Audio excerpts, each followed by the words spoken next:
قربانی ہے میری میرا السمیع العلیم من الشیطان اللعین الرجیم بسم اللہ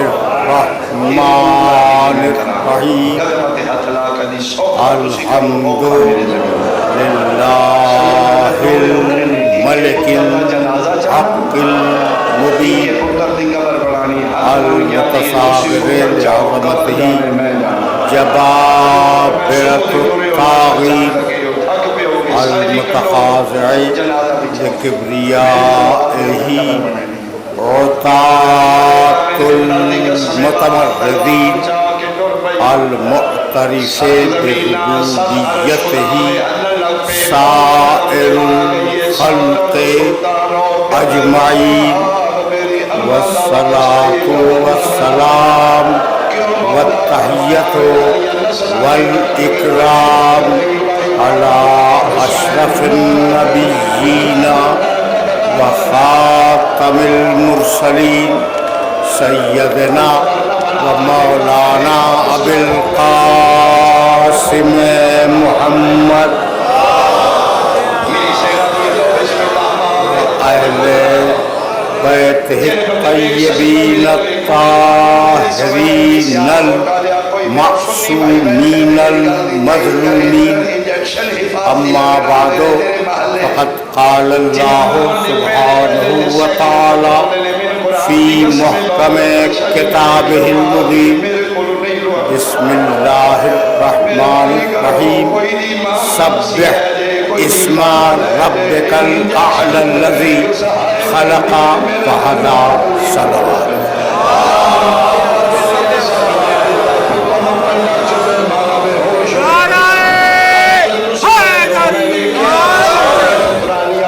عزیزان محترم،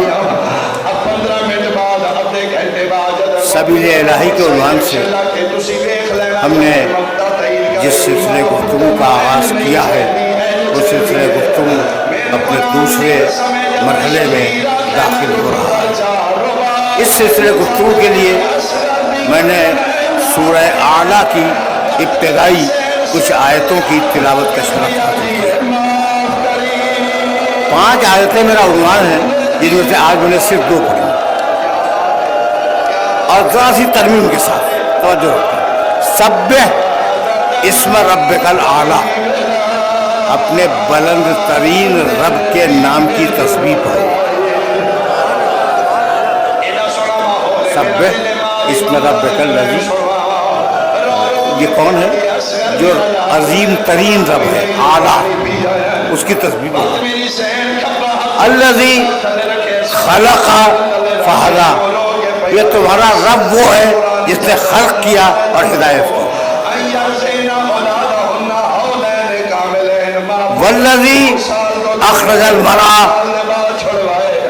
جس نے تمہارے لیے چارہ اگایا تمہارے مویشیوں کے لیے۔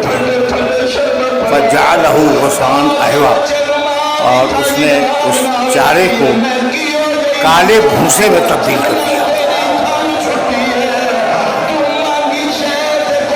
ایک مرتبہ اور ان آیات کو سماعت فرمائیں۔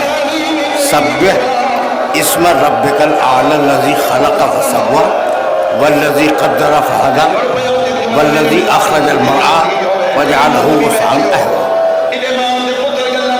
میں نے بار بار جو تکرار کی ہے مختلف لفظوں کو توڑ کر، اس کا سبب ہے سبح اسم ربک الذی، بتوجہ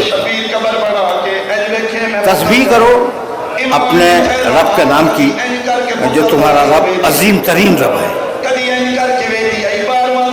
بات توجہ رکھیے گا۔ الذی خلق فسوی، جس نے خلق کیا اور تسویہ کیا۔ یہ قرآن کے 2 لفظ ہیں، خلق کیا اور تسویہ کیا۔ خلق کے معنی سب جانتے ہیں، اس میں یہ ذکر نہیں ہے کہ کیا خلق کیا۔ جو کچھ بھی اس کائنات میں خلق ہوا وہ اس نے کیا، کسی اور نے نہیں کیا۔ اب تو پوچھو گے کہ جب خلق کر دیا تو تسویہ کے معنی کیا ہے؟ خلق کیا اور تسویہ کیا، اس مخلوق کو اپنے وجود کے لیے جن چیزوں کی ضرورت تھی وہ مکمل طور سے عطا فرما دی. بڑی دقیق بات ہے جو میں نے آسان ترین لفظوں میں تمہارے سامنے پیش کی. تو سب اس رب کا الذی خلق فسوی والذی قدر، اور پھر اسے تقدیر معین کی. ہر شے کو خلق کیا، ہر شے کو اس کی ضرورتیں دیں اور ہر شے کی تقدیر معین کی. اور اس کے بعد کیا تھا؟ ہدا، اس نے ہدایت کی، ہر شے کی ہدایت، فقط تمہاری نہیں. یعنی مچھلی کا بچہ پیدا ہوتے ہی تیرنے لگتا ہے، کوئی سکھلاتا نہیں ہے.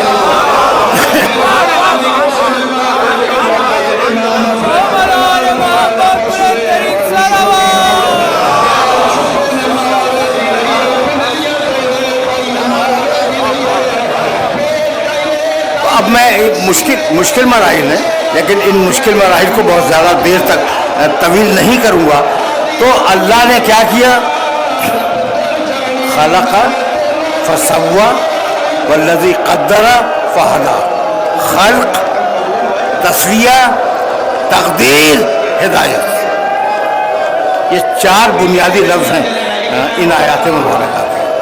خلق کیا ساری کائنات کو، تسویہ کیا یعنی ان میں سے جو بھی چیز خلق کر رہا تھا اسے جس کی چیز کی بھی ضرورت تھی اسے عطا کر دی.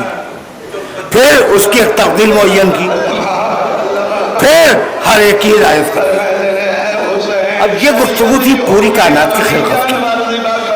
سننا اس لیے کہ دیکھو بھائی موضوع ہے اور موضوع کے تقاضے تو پورے ہونے ہیں، لیکن جہاں جانا چاہ رہا ہوں وہاں تمہیں ساتھ لے کے جاؤں گا. اب بہت توجہ رکھتا ہوں، دیکھیے یہ وہ مرحلہ فکر ہے جہاں میں تم سے بہت قریب ہو جاؤں گا. چھوڑو کائنات کی تخلیقات کو، تم میں اور جانور میں جو بنیادی فرق ہے وہ فرق یہ ہے کہ جانور کو گزرتے ہوئے زمانے کا احساس نہیں ہوتا، تمہیں گزرتے ہوئے زمانے کا احساس ہوتا ہے. ہاں ہمارے دوست کہہ رہے ہیں کہ کیا کہنے، لیکن نوجوان دوستوں تک بات تو پہنچانی ہے نا. یہ سمجھ میں آ گئی بات؟ جانور کو زمانے کا احساس نہیں ہوتا. ایک بہت چھوٹا پرندہ ہے بیا. بیا آج سے 5 کروڑ سال پہلے جیسا گھونسلہ بناتا تھا آج بھی بناتا ہے. زمانہ نہیں گزرا.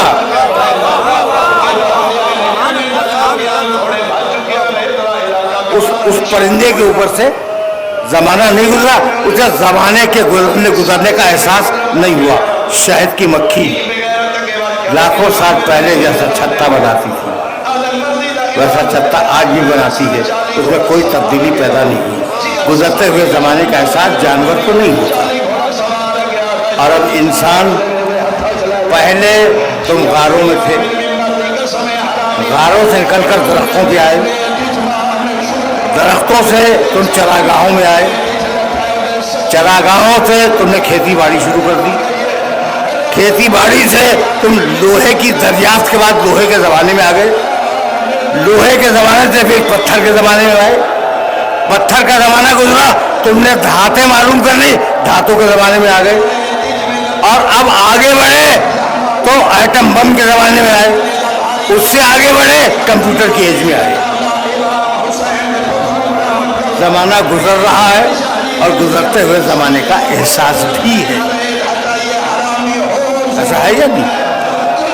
تو دیکھو بھائی یہ منزلیں تمہیں کام آئیں گی اور آرام سے سنتے رہو. کبھی کبھی ایسے بھی سن لیا کرو جیسے میں بول رہا ہوں.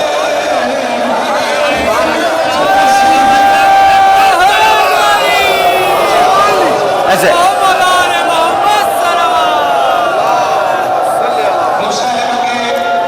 ہوا کیا؟ ہوا یہ کہ جانور کے مزاج میں اس کی ضرورتیں رکھ دیں. جس چیز کی ضرورت جانور کو تھی وہ اس کے مزاج میں اللہ نے ڈال دی. یہ اس کی فطری ہدایت ہے، جانور کی فطری ہدایت ہے.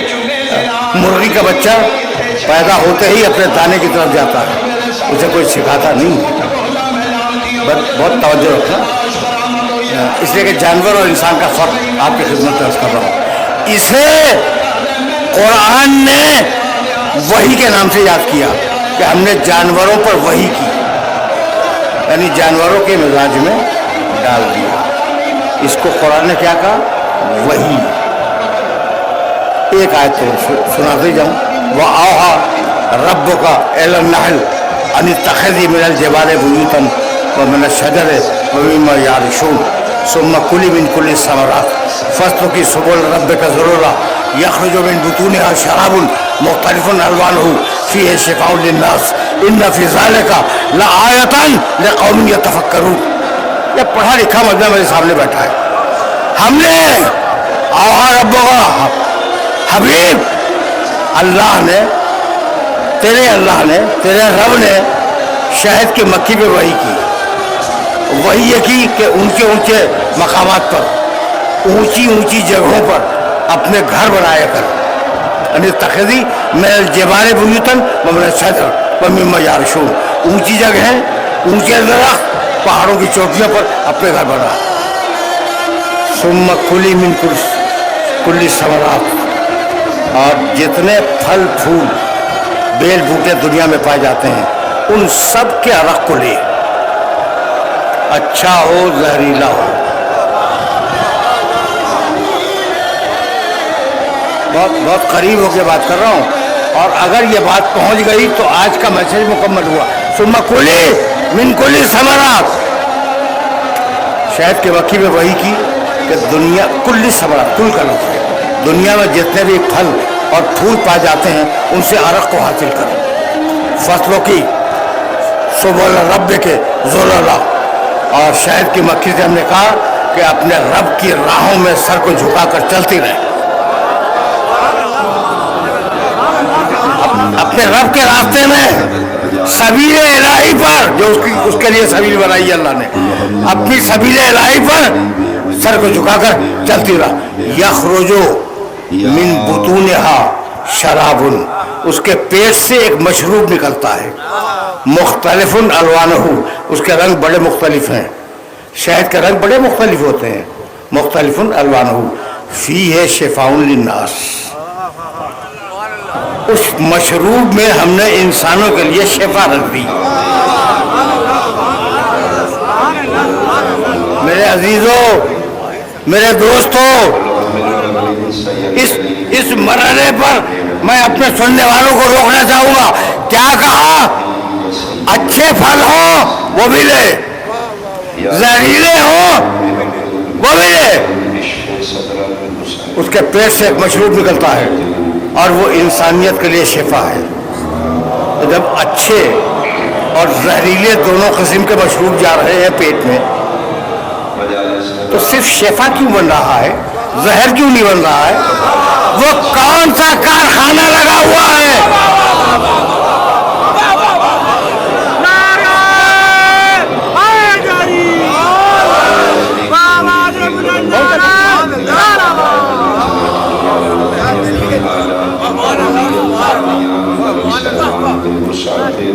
جو زہر کو شفا بنا رہا ہے. ان فی ذالک لآیۃ لقوم یتفکرون, ہم نے اس چھوٹی سی آیت میں ایک نشانی رکھ دی ہے ان لوگوں کے لیے جو فکر سے کام لیتے ہیں. تو شہد کی مکھی پر وحی کی, تو جانور کو جن تعلیمات کی ضرورت تھی وہ وحی کے ذریعے دے دی گئی, لیکن انسان کو براہ راست وحی نہیں کی گئی. کیوں؟ اس لیے کہ انسان کو عقل دے دی. جب انسان کو عقل دے دی تو اب تو اپنے نیک و بد کو عقل کے ذریعے سمجھو. دیکھو موضوع ہے سبیل الہی, اور میں اپنے موضوع سے بالکل متصل ہوں. تم اپنے نیک و بد کو,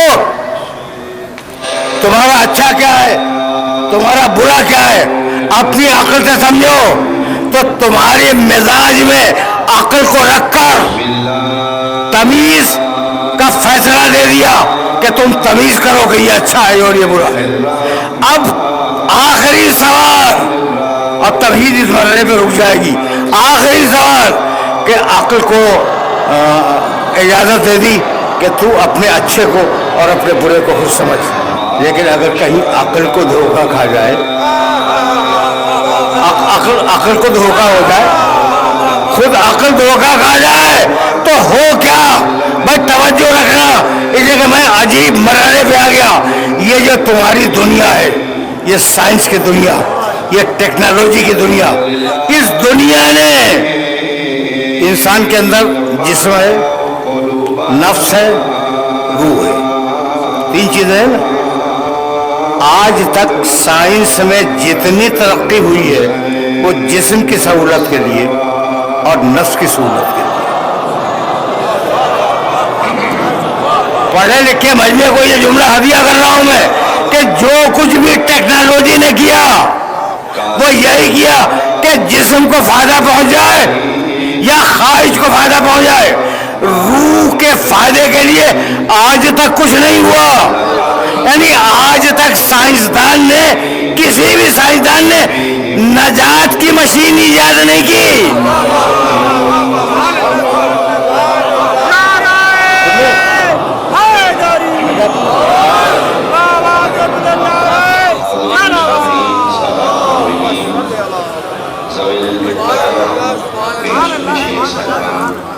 آج تک کسی سائنسدان نے نجات کی مشین استعمال نہیں کی. جو کچھ کیا دنیا کے لیے کیا. تو سائنس کے اعمال و افعال سے ہمیں اختلاف نہیں ہے, ہم پوری زندگی سائنس کی بنیاد پہ گزار رہے ہیں, لیکن جو ہوا دنیا کے لیے ہوا. تو یہاں تک تو آ گئے نا. تو اب کوئی تو ہو جو آخرت کی طرف لے جائے.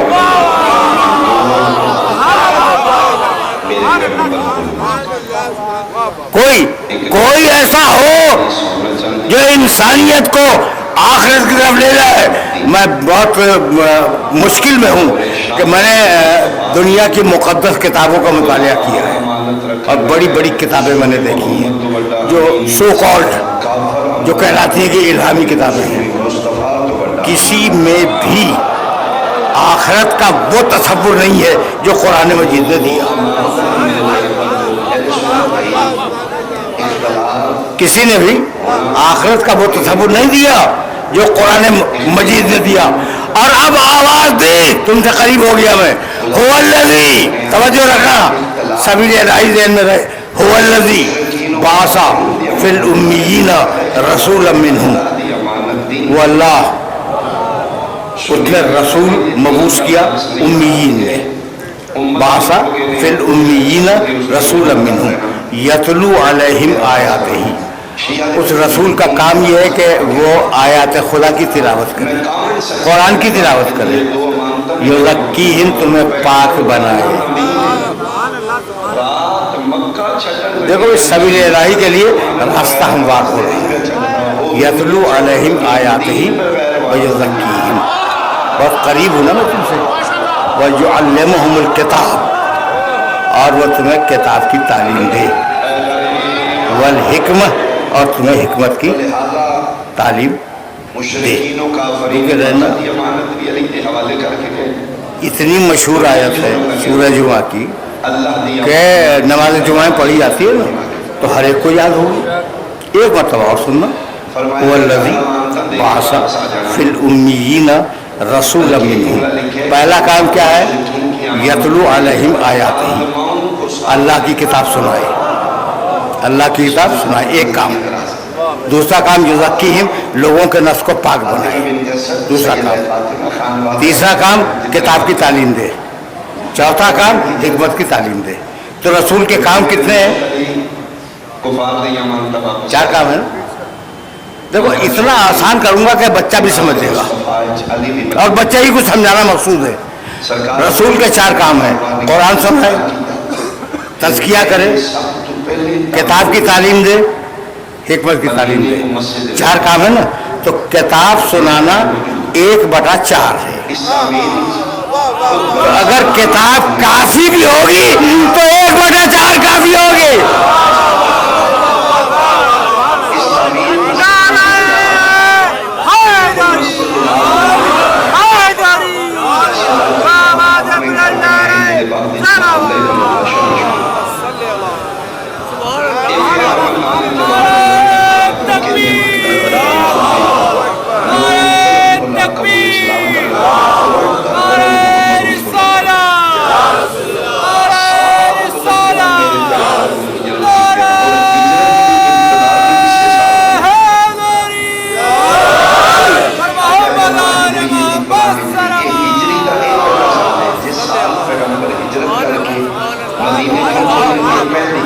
تو بولے اب اس سے زیادہ آسان تو بات ہو بھی نہیں سکتی، لیکن نہیں، اب فیصلہ تو تم سے کرواؤں گا. اور کل کی گفتگو سے تقریر یہاں متصل ہو گئی. وہ تمہیں کتاب پڑھ کے سنائے گا، وہ پڑھنے والا تو سننے والے. وہ تمہارا تزکیہ کرے گا، وہ تزکیہ کرنے والا تم تزکیہ کروانے والے. وہ تمہیں کتاب کی تعلیم دے گا، تم تعلیم لینے والے، وہ تعلیم دینے والا. وہ تمہیں حکمت کی تعلیم دے گا، وہ تعلیم دینے والا، تم تعلیم لینے والے. تو وہ کتاب پڑھنے والا، تم کتاب سننے والے. وہ تزکیہ کرنے والا، تم تزکیہ کروانے والے. وہ تعلیم دینے والا، تم تعلیم لینے والے. نہ وہ تم جیسا، نہ تم اس جیسے.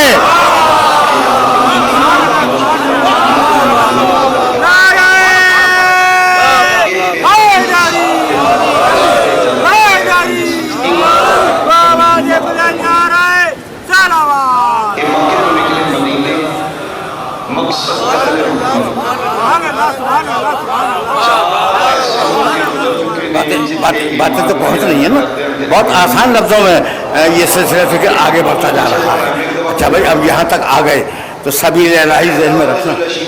تو اب قرآن نے اللہ کے راستے کی بنیادیں بتلا دی. بھائی بہت بہت توجہ رکھنا، اس لیے کہ یہ وہ مرحلہ فکر ہے جہاں تم پر سبیل الہی کھلے گی کہ اللہ کا راستہ ہے کیا. ایک تزکیہ، ایک تعلیم. نفسوں کا تزکیہ کرواؤ، راستہ خود کھل جائے گا. کتاب و حکمت کی تعلیم لے لو، تمہارے اوپر اللہ کا راستہ خود بخود کھل جائے گا. بھائی اسی بات کو ایک مشہور آیت میں کہا گیا، اور اب زیادہ زحمت سماعت نہیں دینا چاہ رہا ہوں میں، اور یہاں روک رہا ہوں اپنے سارے سننے والوں کو. عجیب مرحلہ فکر ہے. انا للہ انا للہ و انا الیہ راجعون. انا للہ، ہم دنیا میں ہیں تو اللہ کے لیے، اور واپس جائیں گے تو اللہ کی بارگاہ میں. یہی تو پالیسی، اور اللہ کا راستہ اسی پہ اسٹیبلش ہوتا ہے کہ رہو دنیا میں تو اللہ کے لیے، اور واپس جاؤ تو اسی کی بارگاہ میں جاؤ. انا للہ، ہم اللہ کے لیے. انا للہ، یہ جو لام ہے نا للہ کا، یہ لام اگر تمہاری سمجھ میں آ گیا تو میرے سارے مسائل حل ہو جائیں گے، اور بہت تیزی کے ساتھ میں آگے بڑھ جاؤں گا. اس لام کو عربی میں کہتے ہیں لام تملیک، ملکیت کا لام. انا للہ، ہم اللہ کی ملکیت ہیں. اور للہ کا نام سمجھ میں آ گیا. انا للہ، ہم اللہ کی ملکیت ہیں. چلو بھائی سورہ ہم بسم اللہ الرحمن الرحیم. الحمد للہ رب العالمین، ساری تعریف اس کے لیے سزاوار ہے. قابل تعریف وہ ہے جو عالمین کو پالے. قابل تعریف وہ ہے جو پالے. جو بھیک منگا ہو اس کی تعریف نہ کرنا.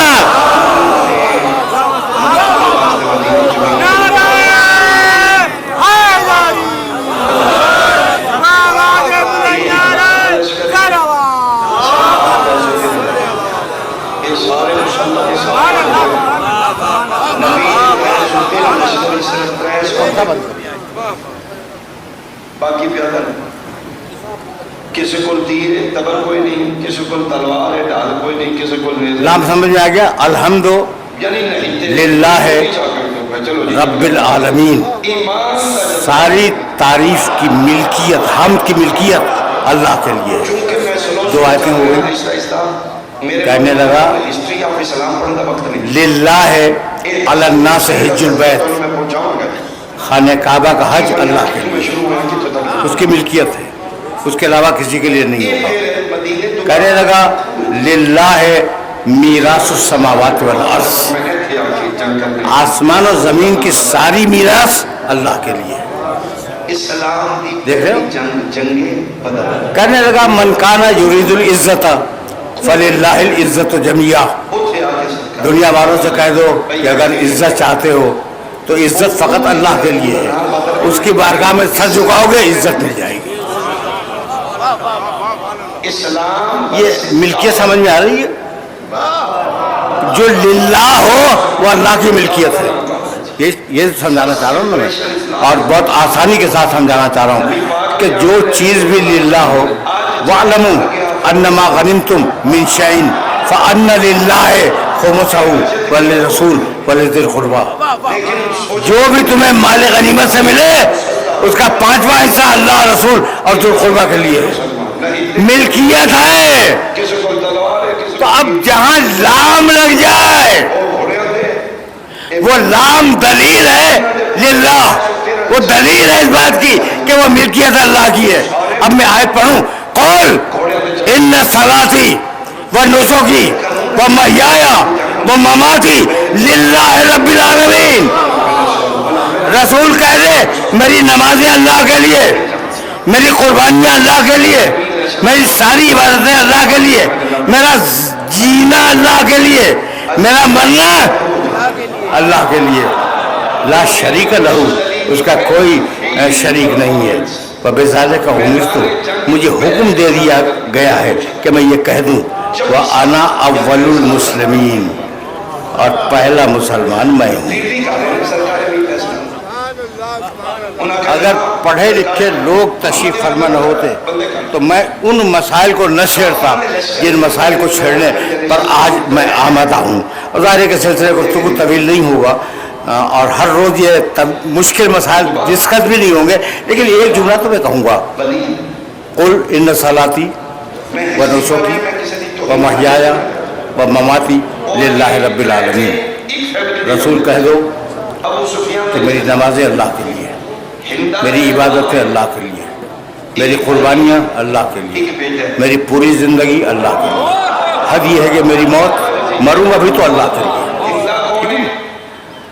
لا شریک لہو, اس اللہ کا کوئی شریک نہیں ہے.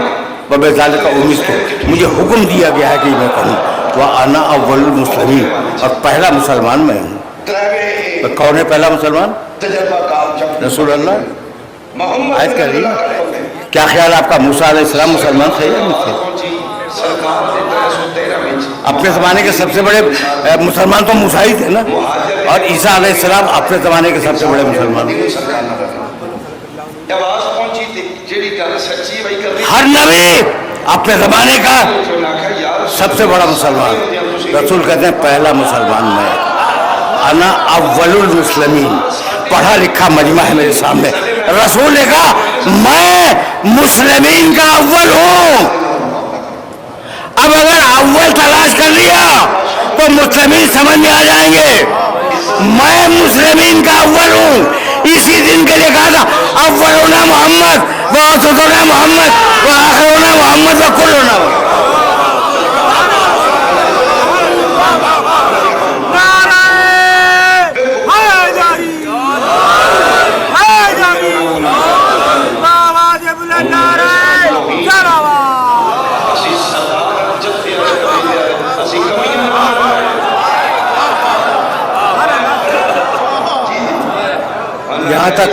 یہاں تک میرے ساتھ آ گئے ہو نا, تو قل ان صلاتی و نسکی و محیایا و مماتی للہ رب العالمین.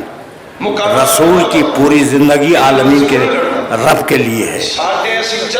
میں نے کبھی کہا تھا یہ جملہ, اور بڑا تلخ جملہ ہے, کہ تم نے سال بھر میں 30 روزے رکھ لیے اللہ کے لیے, مستعفی ہو گئے تو پوری زندگی میں ایک حج کرائے اللہ کے لیے. تو یہ تو ہوا. اچھا فقیر کے ہاتھ میں 5 روپے رکھ دیے کبھی موڈ ہوا تو اللہ کے لیے. تو تم میں اور رسول میں فرق کیا سمجھ میں آ گیا؟ تم کچھ کرو اللہ کے لیے, وہ کل کرے اللہ کے لیے.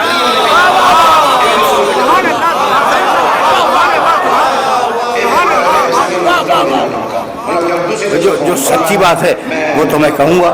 تو اب یہ طے ہو گیا کہ رسول جو کرے گا اپنے مزاج کی ہر کیفیت میں جو کرے گا وہ اللہ کے لیے کرے گا, اپنے لیے کچھ نہیں کرے گا. رسول جو بھی کر دے اگر عالم دے دے تو اللہ کے لیے، اور اگر قلم مانگے تو اللہ کے لیے.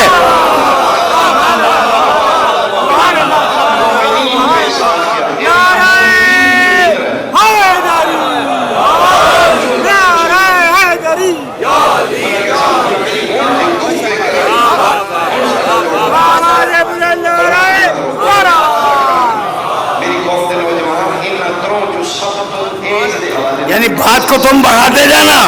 اگر بیٹی دے دے تو اللہ کے لیے، اگر بستر پہ سلا دے تو اللہ کے لیے. بہت نازک مرحلہ فکر ہے جہاں میں تمہیں لے کے آ گیا. تو رسول کی پوری زندگی طے ہو گئی بات. اب سے ہٹو گے تو نہیں. میں نے آیت پڑھی ہے سورہ آل عمران سے کہ رسول پورا کا پورا اللہ کے لیے. انا للہ، ہم ہیں اللہ کے لیے. ہمارا دعویٰ زبانی ہے اور میرے رسول کا دعویٰ یقینی ہے کہ وہ اگر ہے اللہ کے لیے تو پھر ہے اللہ کے لیے. ٹھیک ہے نا؟ اچھا بھائی، اب اس توجہ رکھنا یہ کہ یہ وہ مرحلہ فکر ہے جہاں میں تمہارے کام کی بات کہنا چاہ رہا ہوں، اور اگر وہ پہنچ گئی کام کی بات، میں بھی سمجھتا ہوں کہ تمہارے کام کی بات کیا ہوتی ہے.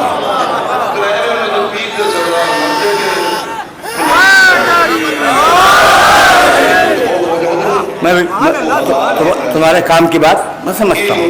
اچھا تو اب وہ ایک چھوٹی سی کام کی بات سنتے جاؤ. ایکم، ہے کوئی تم میں سے آج جو یبیت علی فراشی، رات کو میرے بستر پہ سو جائے، میں ہجرت کرنے والا ہوں.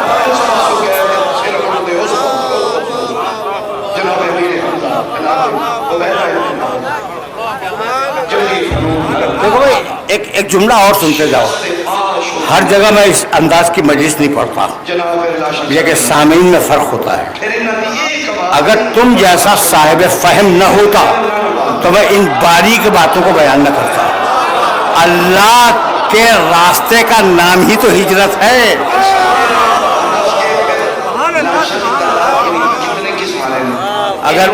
اگر میں بھول جاؤں تو تم نہ بھولنا.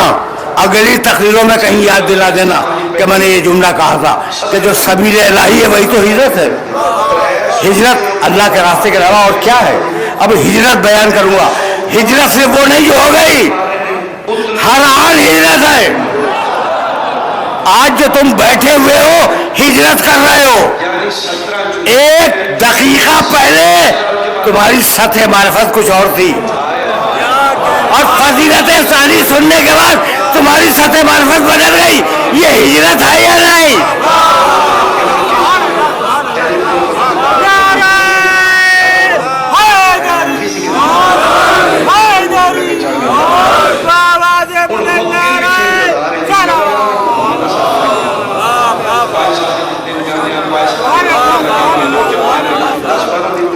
بات کروں گا ہجرت پر. ہجرت پر بات ہوگی، لیکن شرط یہ ہے کہ کوئی دوست 2-3 دن بعد مجھے یاد دلا دے. اچھا بھائی، تو ایکم یبیت علی فراشی، ہے کوئی آج کی رات میرے بستر پہ سو جانے والا. ویسا ہی سکوت تھا جیسا سکوت ہم نے جنگ خندق میں دیکھا. ہے کوئی اس کے مقابلے پہ جانے والا؟ تو میں نے کبھی کہا تھا کہ جہاں سناٹا ہو جائے اس سناٹے کو توڑتا ہے علی.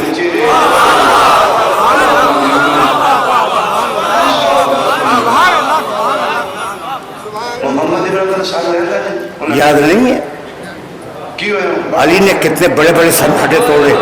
زورا شیرا میں کہا تھا ہے کوئی میری مدد کرنے والا، سب چپ تھے. سناٹا ٹوٹا تو علی کی آواز سے ٹوٹا. آج پوچھ رہے ہیں کہ ایکم یبیت علی فراشی، ہے کوئی آج کی رات میرے بستر پہ سو جانے والا. سناٹا توڑا تو علی.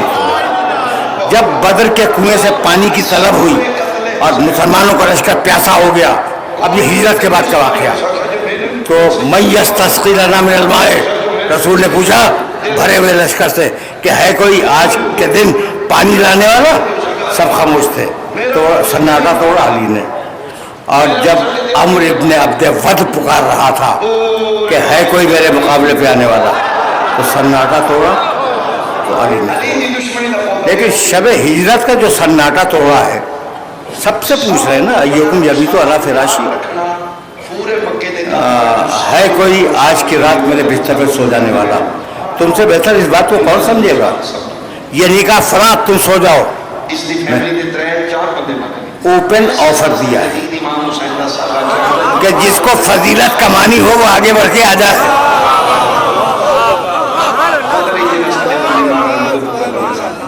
یہ آفر ہے.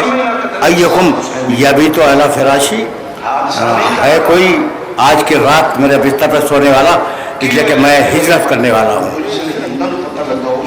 جانتے ہو علی آگے بڑھے اور کہنے لگے, یہ نہیں کہا کہ میں سوؤں گا, یہ نہیں کہا. جملہ سنو گے علی کا کہ یا رسول اللہ, اگر میں سو جاؤں تو کیا میرے سونے سے آپ کی جان بچ جائے گی؟ یا علی تم مجھے معاف کر دینا, میں بھی علی کو چاہتا ہوں, تم بھی علی کو چاہتے ہو, کہیں تمہیں برا نہ لگ جائے. یا علی یہ تمہاری پوری زندگی کا جو کریکٹر ہے نا, یہ جملہ اس کے خلاف ہے. رسول نے کہا اٹھو, اٹھ گئے.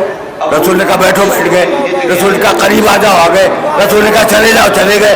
یہ کیا سوال کیوں کر رہے ہو کہ اگر میں سو جاؤں تو آپ کی جان بچ جائے گی؟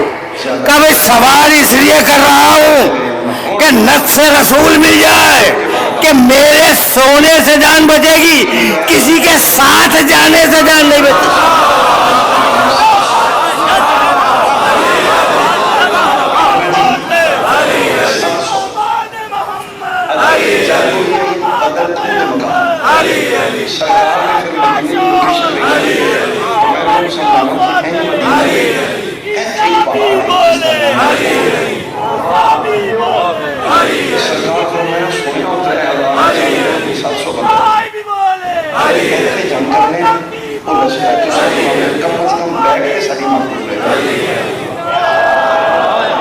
پچھو نہ کوئی حملہ کرے, اب پھر سنبھالا گے.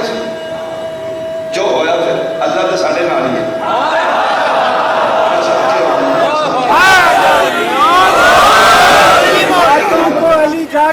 پیچھے پہاڑ ہے, راتوں کو علی جاگے, یہاں سوچو ایک پہاڑ کی راتوں کو علی جاگے, اگر وہ لشکر سرکار نے 700 فوجیاں اپنے 700 ہجرت ارے چھن جائے نہ مجھ سے میرا ایک شخص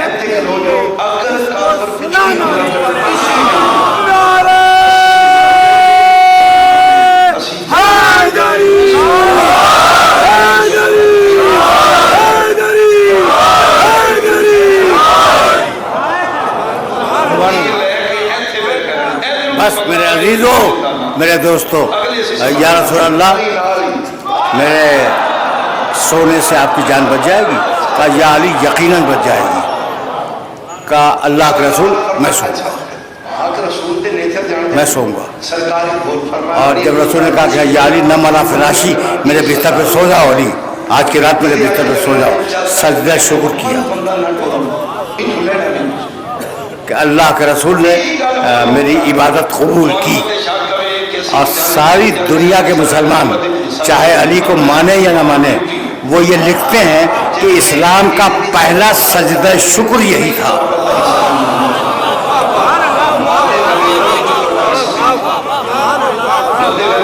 ورنہ سجدہ شکر کا رواج نہیں تھا اسلام میں. اچھا بس توجہ دیں. تو اب علی رسول کے بستر پر سو گئے, ٹھیک ہے نا, سو رہے ہیں. میں کیا کروں, بعض وقت بڑی پریشانیاں لاحق ہو جاتی ہیں. رسول اللہ اپنی جوتیوں سمیت معراج میں گئے تھے عرش پر. آدمی جب بستر پر جاتا ہے تو جوتیاں سمیت جاتا ہے یا جوتیاں اتار کے جاتا ہے؟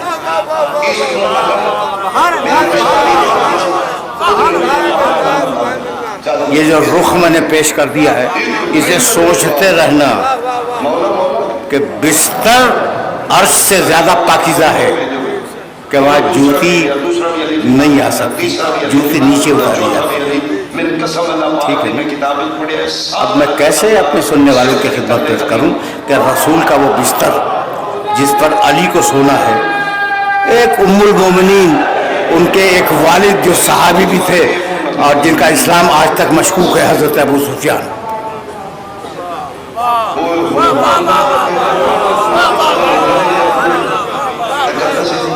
بعض جگہوں پہ نام لینے میں کوئی قباحت نہیں ہوتی, اس لیے کہ حضرت سفیان کا کریکٹر, ابو سفیان کا کریکٹر ہی ایسا ہے کہ وہ آج تک مشکوک ہیں. ٹھیک ہے نا. وہ آئے اپنی بیٹی سے ملنے کے لیے جو رسول کی زوجہ تھیں, انہوں نے بستر الٹ دیا. ان کا ایک ہے باپ کے احترام میں تو بستر بچھا دیا جاتا ہے.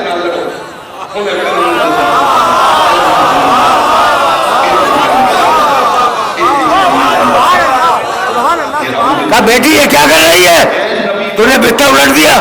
تو جانتی ہو بیٹی نے کیا جواب دیا؟ خدا رحمتیں نازل فرمائے ایسی ازواج مکرمات کے اوپر.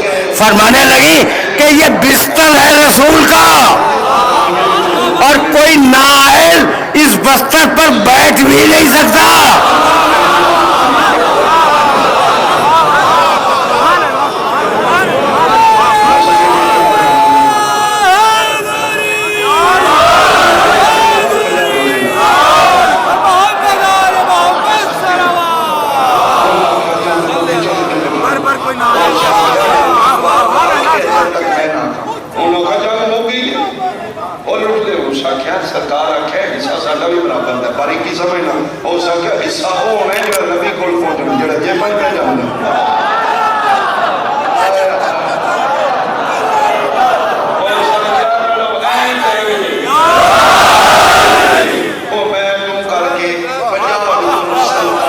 اصل میں بات یہ ہے کہ میرا دوست جذبات میں آ گیا اور کہہ رہا کہ اس نعرے کو نجف تک پہنچاؤ. تو میں تو اصلی اور نسلی نجفی ہوں, تو مجھے معلوم ہے کہ نجف میں یہ نعرہ تو لگتا ہی ہے. بھائی اگر پہنچانا ہی ہے تو رائے تک پہنچا.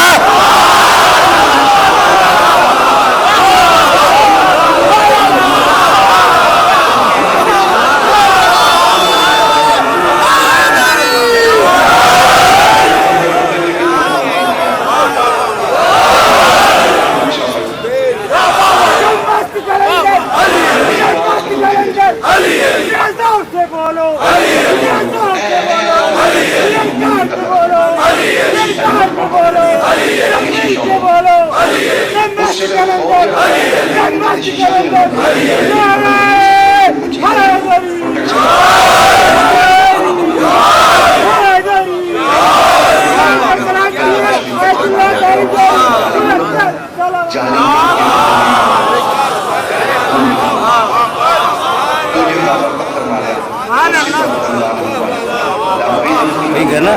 تو یہ میرے رسول کا بستر ہے.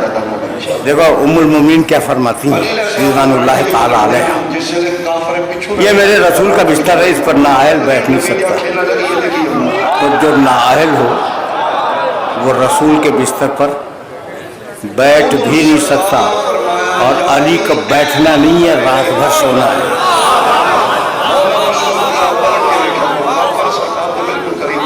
علی کو بیٹھنا نہیں ہے اس بستر پر, رات بھر سونا ہے. تو اب میں اس سلسلہ فکر کو بس اب یہی روکنا چاہوں گا, اور دامن وقت میں گنجائش بھی نہیں ہے, لیکن یہ بات مکمل ہو جائے. رسول پورا اللہ کے لیے, علی لوگ لیٹے ہیں رسول کے بستر پر رسول کو بچانے کے لیے. تو رسول کے لیے لیٹے یا اللہ کے لیے؟ تو کامن سینس کی بات ہے, 2+2 برابر ہے 4 کے. تو میں رسول ہے اللہ کے لیے اور علی رسول کو بچانے کے لیے لیٹے ہیں, تو یہ رسول کے لیے نہیں لیٹے, اللہ کے لیے لیٹے. تو اب لیٹے ہوئے علی اپنی زبان حال سے یہ کہہ رہے ہیں کہ پروردگار میری گردن تیرے لیے, پروردگار میری گردن تیرے لیے, میرے بازوؤں کی طاقت تیرے لیے, میری آنکھوں کا نور تیرے لیے, میرے سر کی توانائیاں تیرے لیے, میرے جسم کے خون کا ایک ایک ذرہ تیری بارگاہ میں صرف ہو جائے، یہ تیرے لیے ہے یا نہیں؟ تو علی کا پورا وجود لیٹا ہوا ہے رسول کے بستر پر، اور منہ سے نہ کہے، حقیقت سے تو یہی کہہ رہا ہے کہ پروردگار میں پورا تیرے لیے، اب بتاؤ اللہ کیا کرے؟ تقریر آخری مرحلوں میں داخل ہو گئی، مالک مالک میں علی پورا تیرے لیے، اب مالک کیا کرے؟ مالک نے جواب دیا کہ اگر تو پورا میرے لیے ہے تو آج سے میری پوری مرضی تیرے لیے ہوگی۔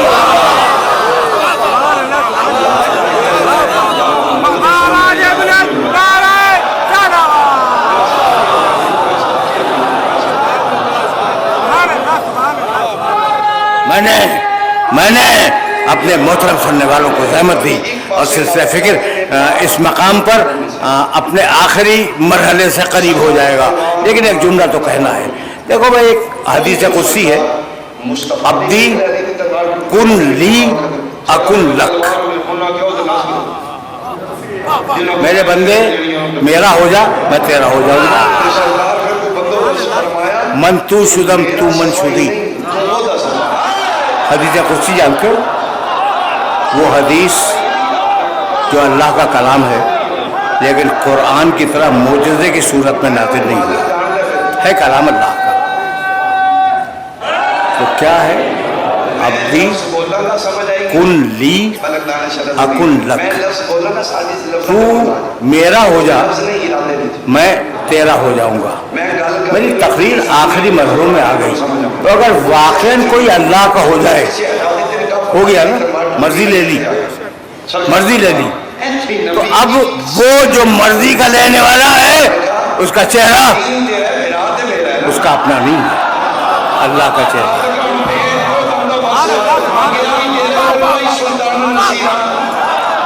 اس کی آنکھیں اس کی اپنی آنکھیں نہیں ہیں، اللہ کی آنکھیں، اس کا ہاتھ اس کا اپنا ہاتھ نہیں ہے، اللہ کا ہاتھ۔ یا میری تقریر تمام ہو رہی ہے، میرے نوجوان دوست اس بات کو پوری طرح محسوس کر لیں تو پھر میں آگے بڑھتا ہوں۔ میں نے کیا کہا؟ میں نے یہ کہا کہ اگر حدیث قدسی کی روشنی میں اگر کوئی پورا اللہ کے لیے ہو جائے تو اللہ اس کا ہو جاتا ہے۔ تو اب اگر کوئی ہاتھ اٹھ رہا ہے تو اس آدمی کا ہاتھ نہیں اٹھ رہا ہے، اللہ کا ہاتھ اٹھ رہا ہے۔ اگر کوئی آنکھ دیکھ رہی ہے، عین اللہ کی آنکھ، تو وہ آدمی نہیں دیکھ رہا ہے، اللہ کی آنکھیں دیکھ رہا ہے۔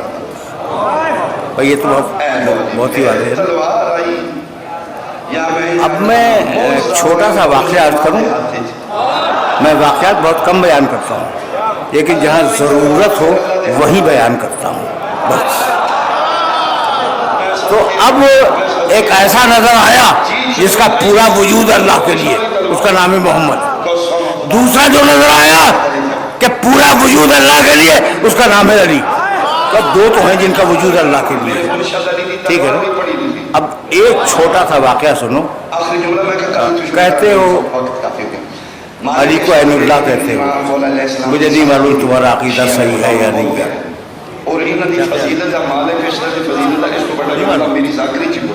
میں تو ممبر کے اوپر بڑا نیوٹرل بیٹھتا ہوں، مجھے عالم اسلام کی ترجمانی کرنی ہوتی، مجھے نہیں معلوم۔ اچھا مجھے نہیں معلوم کہ اللہ کا ہاتھ ید اللہ، علی اللہ کا ہاتھ ہے، یعنی مجھے نہیں معلوم، لیکن بزرگوں نے ایک مقام پر علی کے لیے یہ دونوں لفظ استعمال کر دیے، بزرگوں نے، اور میں ہر بزرگ کی عزت کرتا ہوں، ہر بزرگ کی قدر کرتا ہوں۔ ابن حوالہ سننا، اور میرے دوستو یہ یاد رکھنا کہ میں سیکنڈ ہینڈ انفارمیشن نہیں دیتا، کتاب میں دیکھ کے بولتا ہوں، کتابوں میں جو دیکھا ہے میں نے اپنی آنکھ سے وہی بیان کرتا ہوں۔ عرفات کا میدان تھا، حضرت فاروق رضی اللہ تعالیٰ عنہ حج کے لیے تشریف لے گئے تھے، اور ایک دربار لگا ہوا تھا عرفات کے میدان میں. سننے کے قابل ہے یہ واقعہ. اور بس اسی پہ تقریر میری تمام ہو جائے گی. دور سے حضرت فاروق رضی اللہ تعالیٰ عنہ نے دیکھا کہ ایک شخص چلا آ رہا ہے جس کا چہرہ زخمی ہے, منہ سوجا ہوا ہے, زخم لگے ہوئے ہیں. کہا اس کو بلایا جائے. قریب آیا, کہا یہ تجھے کیا ہو گیا؟ کہنے لگا کہ آپ خلیفۃ المسلمین ہیں, میں آپ ہی کے پاس آ رہا تھا آپ سے شکایت کرنے کے لیے. لطمنی علی نے مجھے تماشا مار دیا. دیکھو تماشا تو تماشا ہے لیکن زخمی ہو گیا, اتنی طاقت سے مارا تھا. تو علی نے مجھے تماشا مار دیا. کہا کیوں مار دیا؟ کہا یہ ان سے پوچھیے.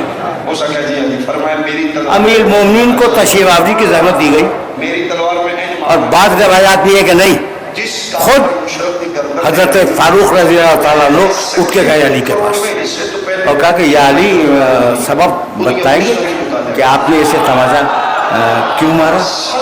کہا کہ ہاں میں نے محسوس کیا کہ یہ مسلمانوں کی ناموس پہ بری نگاہیں ڈال رہا تھا. اس کا نام ہے علی. مسلمانوں کی ناموس پر بری نگاہیں ڈال رہا تھا, میں نے تماشا مار دیا. تو کوئی سزا تجویز کر دیجیے.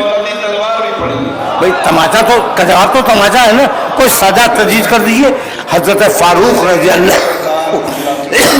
اللہ تعالیٰ عنہ مڑے اس شخص کی طرف, کہنے لگے میں کیا کروں؟ رآک عین اللہ ولطمک ید اللہ. اللہ کی آنکھ نے تجھے دیکھا, اللہ کے ہاتھ سے تجھے تماشا مار دیا, میں کیا کروں؟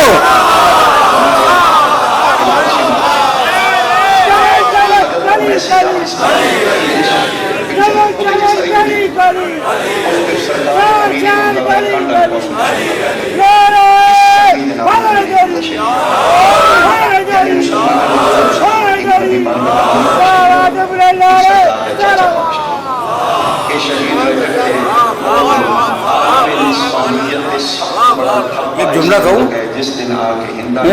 اب مسائل کے لیے وقت نہیں بچا اور ظاہر ایک بار دو چار جملے ہی عرض کروں گا, لیکن جملہ کہے بغیر میں کیسے گزرتے ہوں؟ اس سے زیادہ عقیدہ تو ہمارا بھی نہیں ہے.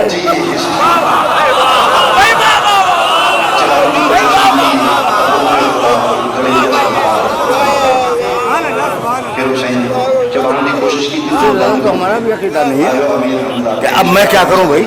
رآک عین اللہ, تجھے عین اللہ نے دیکھا, لطمک ید اللہ, اور تجھے اللہ کے ہاتھ میں مار دیا. تو اب اتنی مبارک زبان سے علی کے لیے نکلا ید اللہ. ید اللہ یہ کون ہے؟ علی, اللہ کا ہاتھ ہے. اب قرآن کی آیت پڑھ لوں, ید اللہ ہے فوق ایدیہم, اللہ کا ہاتھ کائنات میں ہر ہاتھ کے اوپر ہوگا, بیعت کریے نیچے نہیں ہو سکتا.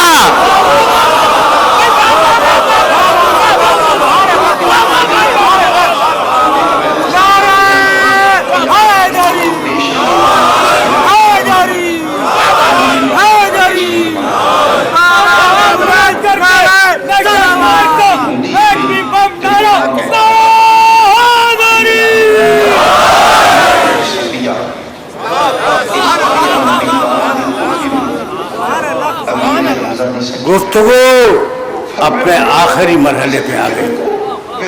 اب ظاہر ہے کہ محرم کی دوسری تاریخ بھی گزر ہی گئی.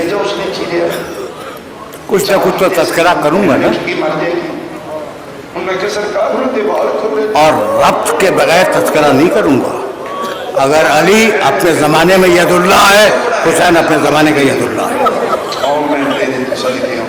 اگر علی اپنے زمانے کا عین اللہ ہے, حسین اپنے زمانے کا عین اللہ ہے. لیکن حسین نے اس طاقت کو اپنے لیے استعمال نہیں کیا. یہ آل محمد کی سیرت ہے کہ طاقت کے ہوتے ہوئے اپنی ذات کے لیے استعمال نہیں کرتے.